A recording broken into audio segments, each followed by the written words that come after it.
Story time. So, nakita din ako ni na video sa ako ang gallery, no? Since nag-erase ko, nagalimpi ko og gallery at the moment. So, kani siya, this was our vacation last year sa Siargao. Bakasyon sa yam, papi ni Chicken. So, during this time, wala pa si Parker sa mong life. So, tatlo pa lang mi. Since bakasyon lang na siyang papi, so, duha lang jud mini Chicken diri sa Davao. And during this time, makita ninyo nga, ana siya attitude, like, behave kayo siya, and as you can see, relax lang kayo siya na dog, kung sa tao pa, prim and proper kayo siya. Unlike sa mga nakaila kay Parker karon nga, very grabe kanang diferensya jud kay sila ugali, no? Sapat kayo si Parker, while si Chicken is very kanang demure kaayo, very cutesy, charot. And well, anyway, sila nga kanang diferensya jud ang ugali sa dog na lalaki o babae.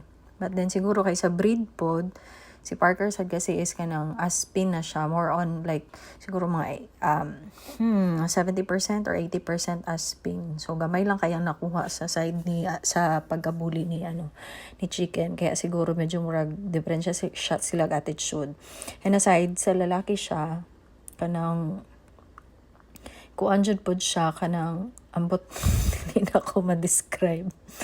Basta sapat kasi Parker. So, sa makita ninyo, no, Chicken is next to me and nagakaon ko, but dili siya distracted jud nga, like sa ginabuhat ni Parker karon, like masking kinsa ka pa nga tao, kinsa na siya dira, kaila ba na niya bago na niya nakita, or ako ba na, ambot makumbulsyon jud siya sa ka-excited, or I don't know unsang feeling na ang nagaano sa iya ka na excitement, kalaog sa bago taon na ako ginagutom, pero ma-excite siya basta na magkaon, and dili jud na niya makuha na attitude nga para na kay Chicken nga behave lang. Oh my god, kung si Parker na wa nagyambakan na ang ako ang plato, like dili man siya harmful, pero kanang sa kalaog lang jud siguro, og kanang ambot sa kasipat, kanang mangulit jud siya nga kanang like kanang dili man ambak na literal na ambak, pero kanang mag-jump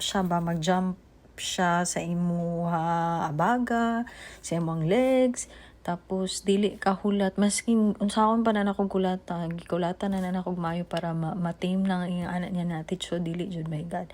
And aside of that, so na-share na ko ni siya, no, kay since nga naabot si Parker sa amo ang life ni Chicken, my god, dili na jud ako mabuhat ang amo ang nakasanayan ni Chicken nga naga-dine in me sa gawas. Like si Chicken daghan kay kog restaurants nga nadalaan sa restaurants yun. I mean kanang mga friendly resto nga pwede si Chicken nabisita na mga coffee shop nga pwede si Chicken, pero karon nga naabot si Parker, never na dyan ako siya nabuhat usab, kasi skandaloso kaayo siya na dog. Wala na ko siya ginakuan kanang murag kanang ginakahiya or what, pero makatawa ko ba mo nag-share ko kay makatawa ko nga kanang atay man si Parker, oy wala ko ilain choice kung dili ka nang mag-adjust sa iyaha kung matarong pa ba na ang iyang attitude niya or what. Kay makonsensya man pud kuno kung kami lang ni Chicken magkaon-kaon sa gawas niya, bilin siya, dili jud na pwede, kay dili jud pud siya magpapildi, like mangita jud siya gway. Kumbaga dili jud na pwede nga ma-left behind siya sa masking unsa na bagay, pagkaon, paggawas, even pagpoop sa labas, dapat una siya first siya sa tanan. First sa kaon, first sa everything, first sa lambingan, ana ang iyang attitude. And actually si Chicken ang nag-adjust sa iyahang kaing ana, ka bida-bida, kakuan, ambot na lang jud. Pero actually sweet kay siya na dog. Sa ka-overly sweet niya pod, annoying na pod kayo, kay wala ko nasanay na ingon ana si Chicken lagi. So up to now nga nana siya sa pila na ba edad ni Parker, wait, so February, March, April, May, June, July, August, September, October, December. So 10 months na siya, pero nag-adjust pa jud ko sa attitude, hoping na unta matame pa na ang iyahang mga kasapat na attitude.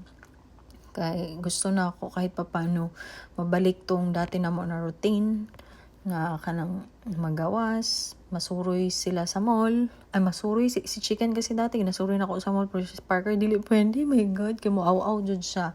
And gitry na ko siya dalaon sa isa ka kananan.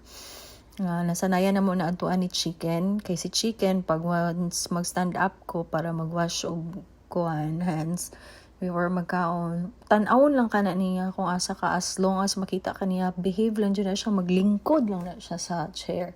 Kung si Parker, makita niya ka nga mo tindog from the table, na, madistorbo tanan ang customers, kay mo aw dyan siya taman sa iyang ginhawa. So, diba, makakuan siya, makaula ko kanang makapobya ba nga agyatay, dili na lang jud ko magpatugat-tuwag dalaaning Parker. So, ang hitabo karon na lang jud mi sa mga four corners sa mo ang balay, kay dili naman may makaingan na. Kay luoy man po kung biyaan. Actually, love naman po na ako ng bataan na sa iyang kasipat. Malingaw jud pud ko, pero maglagot pud ka usahay, no. Pero kanina video is na share lang jud nako, kay na miss pud nako tong mga moments nga kanang kamilan duha ba nga kanang hapsay.